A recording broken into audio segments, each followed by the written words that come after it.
letter of intent was signed today to work on concluding a framework agreement for strategic defense partnership.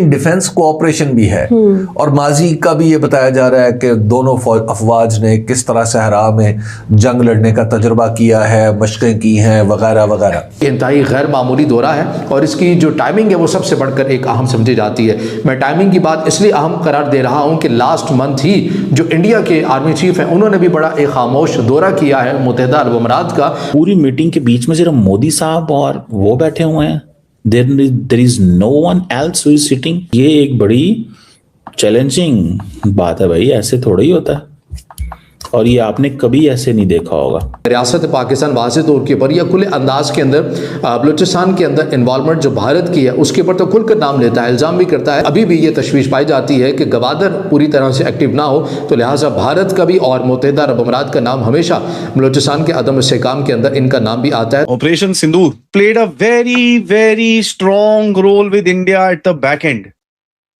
UAE was one of them.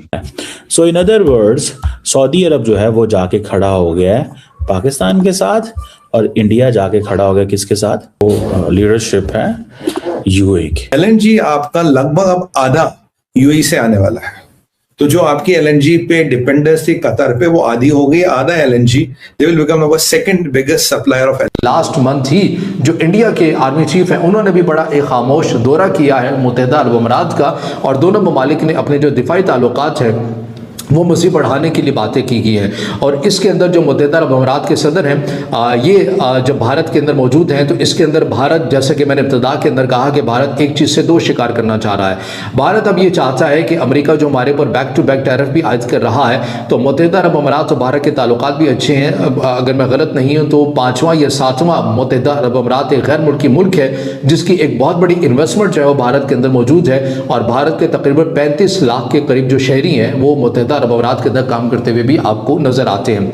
अब दोनों ममालिक के साथ भारत जो है वो कुछ इस तरह से ताल्लुकात अपने मजबूत करना चाह रहा है कि मुत्तहिदा अरब अमीरात के सामने वो चीज़ रखना चाह रहा है कि आइंदा जो हमारा लेन देन होगा ये मकामी करेंसी के अंदर करें और इसके लिए जो कुछ इक़दामात हो चुके हैं, भारत का जो डिजिटल एक अकाउंट का सिस्टम है, इकोनॉमी का सिस्टम है, UPI उसको नाम दिया जाता है सिस्टम को, ये भी मुत्तहिदा अरब अमीरात के अंदर लग चुका है और भारत अब ये चाहता है कि जो लेन देन है वो भारत की मकामी करेंसी के अंदर हो और दिरहम के अंदर भी हो और इससे डॉलर के ऊपर इन्हिसार कम हो जाए। अब ये डायरेक्टली जो है वो अमेरिका के लिए भी एक चैलेंज है। इसके साथ साथ जो एक और चीज़ है, जैसा कि मैंने कहा कि इंडिया के जो आर्मी चीफ है उन्होंने भी खामोश दौरा किया है। मैं चीन वाले चैप्टर के ऊपर भी आता हूं, लेकिन आपको ये भी पता है कि पाकिस्तान के अंदर जब बलूचिस्तान के अदम इस्तेहकाम की बात आती है और ये पाकिस्तान के लिए ये दौरा और ये दिफाई ताल्लुकात दोनों ममालिक के क्या पैगाम रखते हैं, तो बलूचिस्तान से ही ये सारा मामला जुड़ा हुआ नज़र आता है क्योंकि पाकिस्तान या रियासत पाकिस्तान वाज़ेह तौर के ऊपर या खुले अंदाज के अंदर बलूचिस्तान के अंदर इन्वॉल्वमेंट जो भारत की है उसके ऊपर तो खुलकर नाम लेता है, इल्ज़ाम भी करता है, लेकिन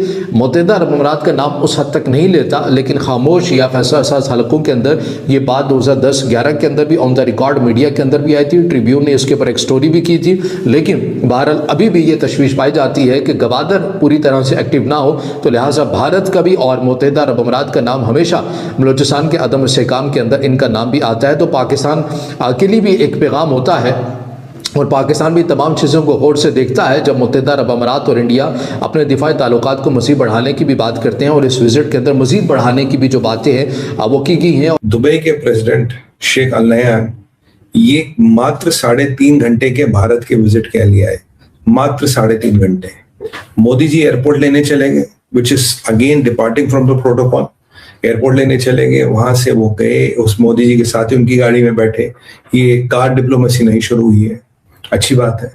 तो ये गए और इनकी काफी सारी चीजों पे सहमति हुई, LOI साइन हुआ, लेटर ऑफ इंटेंट साइन हुआ, एग्रीमेंट साइन हुए और कुछ बात of the discussion Modi ji और शेख साहब के बीच डायरेक्ट हुई, डायरेक्ट। उसमें कोई नोट टेकर्स, जिन्हें कहते हैं ना note takers, there were no note takers, it was a 1-to-1 meeting. Modi ji के घर पे ये मीटिंग हुई और अगर आपको मैं डेलीगेशन बताऊं, it is one of the most powerful delegations from UAE which has come. UAE के डिफेंस मिनिस्टर थे, दुबई के उनके UAE के क्राउन प्रिंस थे, मतलब काफी प्रोमिनेंट रॉयल फैमिलीज के लोग, उनको जो मिनिस्टर भी है, जो पावर सेंटर है पूरे UAE का, एक पूरा पावर सेंटर यहां दिल्ली आया हुआ था और 3.5 घंटे के लिए वो सारा आया था।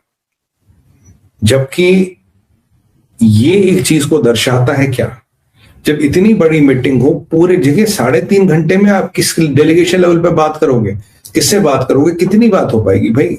एयरपोर्ट आने जाने में आपका आधा घंटा निकल जाएगा, तो मतलब 2 घंटे की मीटिंग में you can not break the ice. So what is possibly being thought, इसकी कुछ बात और थी, एजेंडा और था, चीजें कुछ और हुई है, तो उनके बारे में हम जाएंगे।